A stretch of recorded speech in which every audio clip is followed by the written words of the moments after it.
To determine how fast something is going, we use a measurement called speed. Speed is an expression of distance as it relates to time.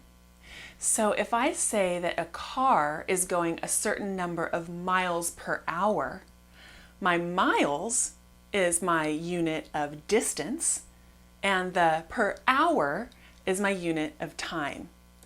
Speed can be expressed in miles per hour, kilometers per hour, feet per second. Let's look at an example of a car moving at 50 miles per hour.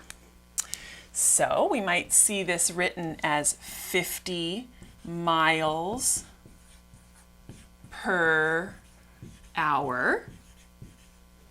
Or we might see it written as 50 miles per hour, abbreviated as miles per hour, or sometimes in some problems we'll see it as mph, miles per hour. So if I have a car that's going at a speed of 50 miles per hour, this means that the car will travel 50 miles in 1 hour. If I maintain this same speed for a full hour going down the road, I will cover a distance of 50 miles. A car going 70 miles per hour is going faster than a car moving at 50 miles per hour, because a car going 70 miles per hour will cover 70 miles in 1 hour.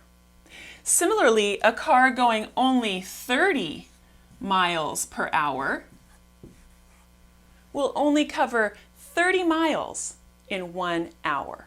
So it's going slower than both of these examples. The formula for speed as it relates to distance and time looks like this. Speed equals d for distance divided by t for time. So let's look at an example. Bruce drove his car 120 miles in 2 hours. Find the speed that Bruce drove. So what I want to do to find the speed, start with my formula, S equals, I need the distance, and so I come into my problem and I see that the distance is 120 miles. So I'm going to put that on top, 120 miles over time, and I look for the time in my problem, 2 hours. So I put my 2 hours here, and I solve the problem. 120 divided by 2 equals 60. So my speed is 60, and I always have to label my answer. I can't just leave it 60.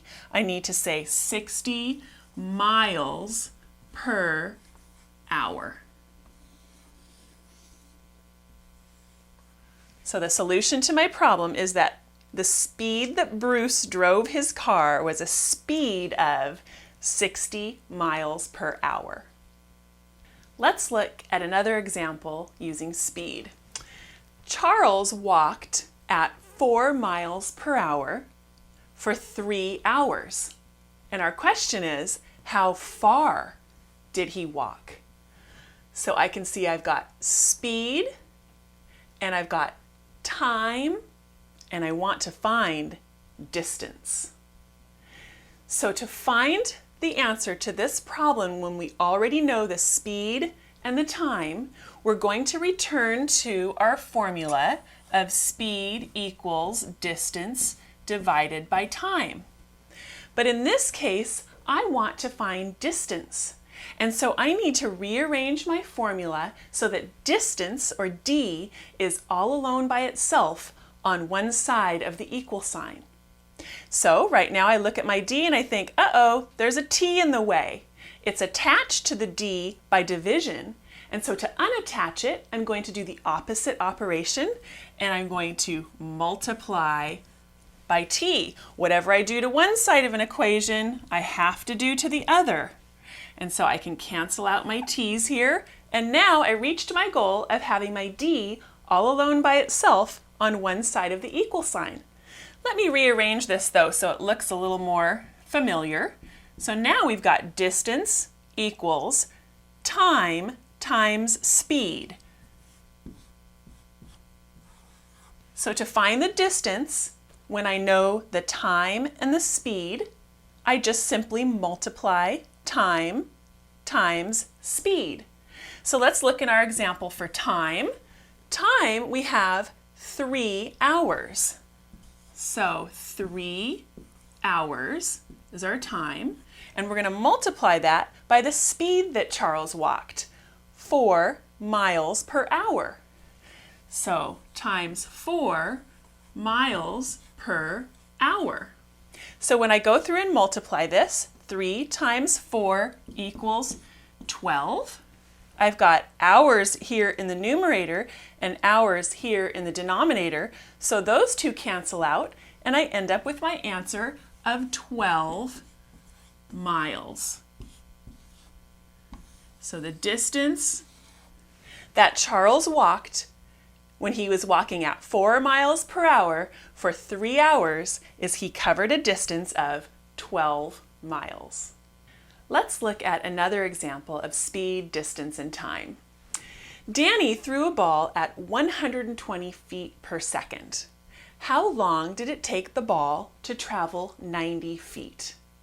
So I'm still going to look at my formula and use my formula of S equals D over T, but let's look at the information that we have in our problem. We have been given 120 feet per second, which is the speed, and we've also been given 90 feet, which is the distance. And our question is, how long did it take? So we need to find time in this example. So I'm going to rearrange my S equals D over T formula so that I have T all alone by itself on one side of the equal sign.